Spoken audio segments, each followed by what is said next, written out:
invest in our young people to provide good quality preschool facilities for all children to grow up, socialise and understand each other together. Can't we end the idea that preschool and post-18 education is somehow a commodity, not a right? And refurbish, rejuvenate, re-strengthen the principle of local education authorities to bring together a family of schools, not the destruction of the education system by academies and free schools and competition between them. So bringing those together is something that is very important in valuing all people that work in our education system. You can't run a school without a head teacher any more you can run a school without a cook or a cleaner or an admin staff or a teacher or a teaching assistant. It is a teamwork that there has to be. And then we look to what happens when young people reach the age of 18 and want to do other things in their lives.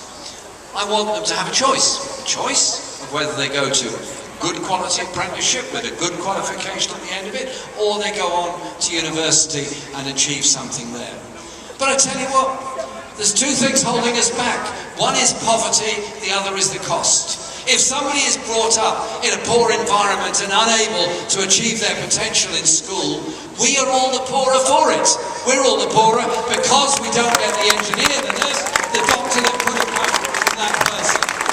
And if we introduce these protest levels of fees in universities by lifting the cap, all we're doing is burdening future generations of graduates with debts of 50,000, 60,000, whatever it's going to be. This year, for the first time for many years, the number of working class students going into university is going down, and I suspect will continue to go down. We must reverse that trend and change it by reducing the cost of university education and ending the appalling things that go with it.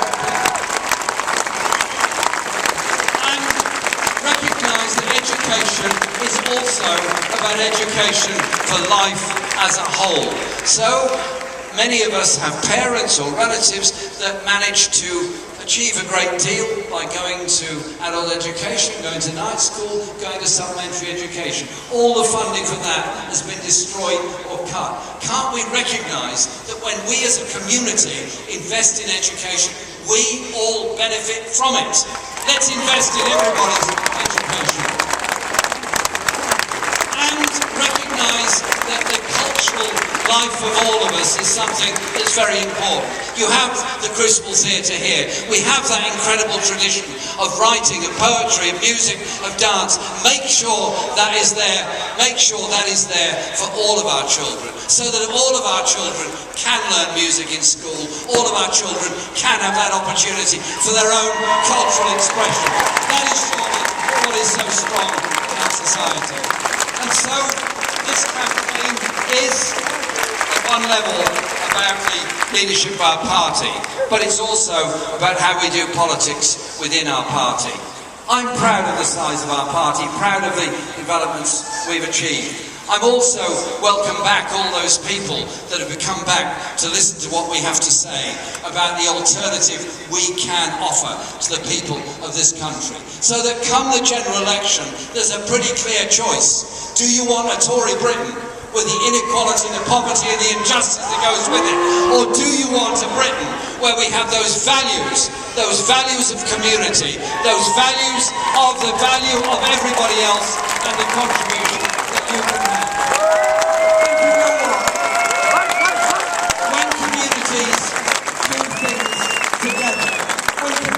do things together to protect their school, protect their hospital, open a park, open a theatre, make sure that jobs are protected and defended in a particular factory or enterprise, do things together, you feel very, very strong at the end of it.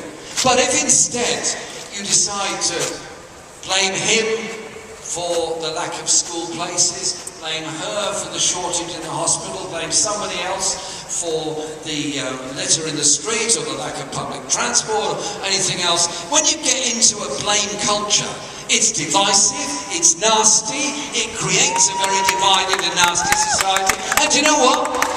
When you start blaming minorities for the lack of services for the rest of us, it doesn't provide any services, and it takes the pressure off those that are underfunding our services in the first place. So come together as communities.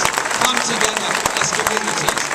Only half of the young people who were registered to vote in the last general election bothered to take part in the election because too many of them couldn't see the point of it. Can we not, as a party, as a movement, be strong enough to excite and motivate all of those young people to the prospects, the idea of doing things differently? As young people in America, as young people all across Europe are demanding the same thing. End the process of the rolling back of public services. Start instead the process of community investment for the good of all of us. So, I want us to be strong as a movement, as a party, strong in what our principles and what we're trying to do, and the end of it, quite simply say this to everybody in every part of this country. Our campaign will change politics. It is changing politics already. Our campaign will improve social justice and equality within this country. Our campaign will change the way we look at the world and our status in this world. And our campaign will ensure that no one, no community and no area of this country is ever forgotten, ignored or left behind ever again. Thank you very much.